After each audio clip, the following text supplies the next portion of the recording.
স্বাগতম আপনাকে ডিবিএম সংবাদে। সাথে আছি আমি এশা রহমান। প্রথমে শিরোনামগুলো। নির্বাচনের ঘোষণা তাড়াতাড়ি চান মির্জা ফখরুল। যুদ্ধবিরতি কার্যকরের আগে নেতানিয়ার হুঁশিয়ারি। মধ্যরাতে জাবির ছাত্রী হলে যুবক আটক। এবার বিস্তারিত।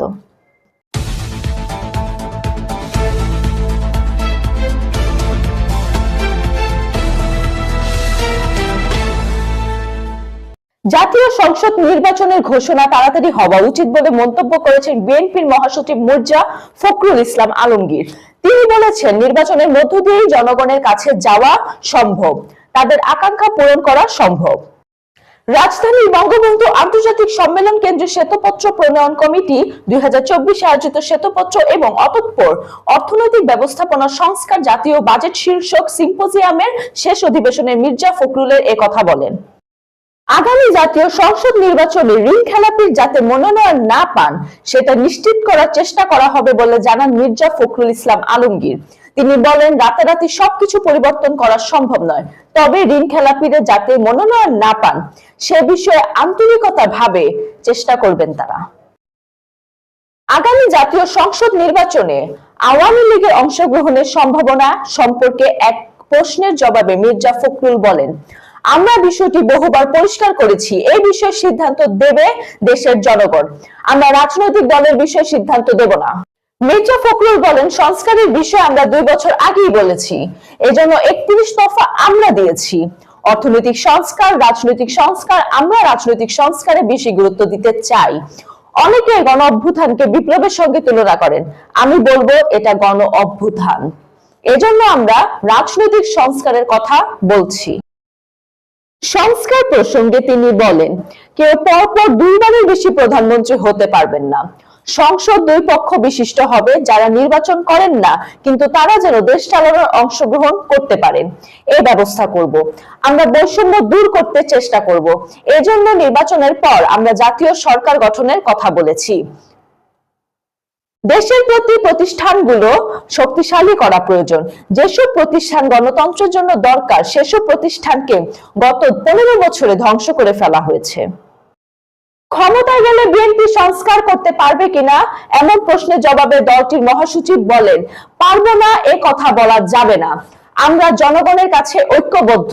অনেকেই আশা করছেন 6 মাসের মধ্যে অন্তর্বর্তী সরকার সব পেরে যাবে, আসলে তা সম্ভব না। এই জন্য আমরা নির্বাচনে বেশি জোর দিচ্ছি। আমরা সংসদে গত 15-16 বছরে গণতন্ত্রের চর্চা হয়নি, আমরা চেষ্টা করে দেখি পারি কিনা।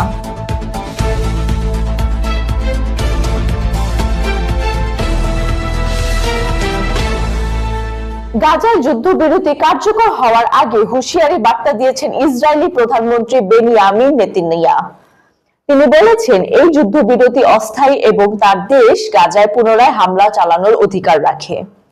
নেতানিয়াহু আরো জানিয়েছে যে এটি কার্যকর করতে নবনির্বাচিত মার্কিন প্রেসিডেন্ট ডোনাল্ড ট্রাম্পের সমর্থন আছে। এছাড়া গাজায় গত 15 মাসের যে যুদ্ধ চলছে তাতে ইসরায়েলি বাহিনীর সাফল্যের কথা উল্লেখ করেছেন নেতানিয়াহু। টেলিভিশনে দেওয়া ভাষণে তিনি হামাস নেতা ইয়াহিয়া সিনওয়ারকে হত্যার কথা উল্লেখ করেছেন।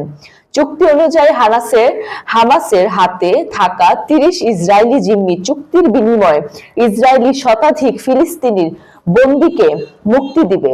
চুক্তির প্রথম ধাপে 6 সপ্তাহের মধ্যে এই বন্দী বিনিময় হবে, আর তৃতীয় ও চূড়ান্ত ধাপে গাজা পুনর্গঠন হবে, যা শেষ করতে কয়েক বছর পর্যন্ত লাগতে পারে। একই সঙ্গে মৃত ইসরায়েলি জিম্মিদের মরদেহ ফেরত দেওয়া হবে। দ্বিতীয় ধাপে হামাসের হাতে থাকা বাকি জিম্মির মুক্তি পাবে এবং গাজা থেকে ইসরায়েলি সেনা সম্পূর্ণ প্রত্যাহার করা হবে। জাহাঙ্গীরনগর বিশ্ববিদ্যালয়ের নওয়াব ফয়জুন্নেসা হল থেকে মধ্যরাতে এক যুবককে আটক করেছে ছাত্রীরা।